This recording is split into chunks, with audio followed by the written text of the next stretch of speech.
during 1933 to 34, when he expresses a modern understanding of the person as radically discontinuous, without any inherent or natural communal bond, land or blood based.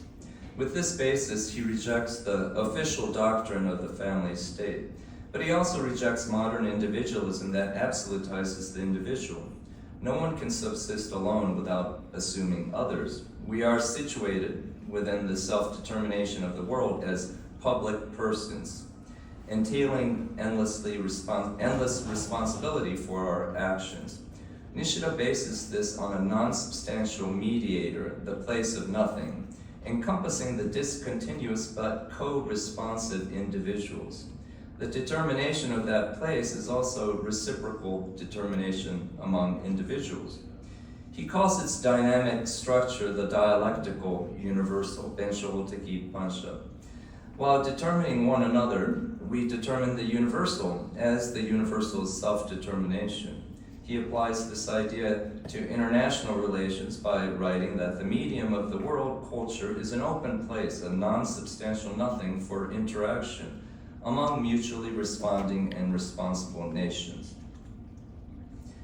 In his 1936 essay, Logic and Life, he argues that the person embodies institutions as a historical, social, and rational being, acting as a creative element of the creative world.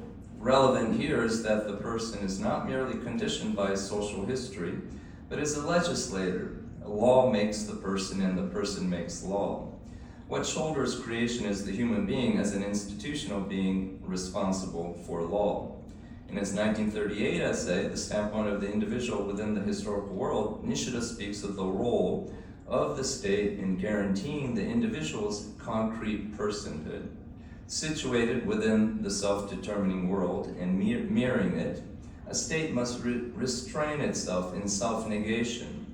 Implied in all three levels of world, state, and individual is the imperative of self-negation, what I have called in other writings of mine the ethics of humility. A key point for Nishida, therefore, is not who the absolute is, but its function, its process of self-negation. In a 1939 essay, The Self-Identity of Absolute Contradictories, Nishida explicates and develops this logic as what provides sovereignty for the state, as that function, not substance, that secures institutions.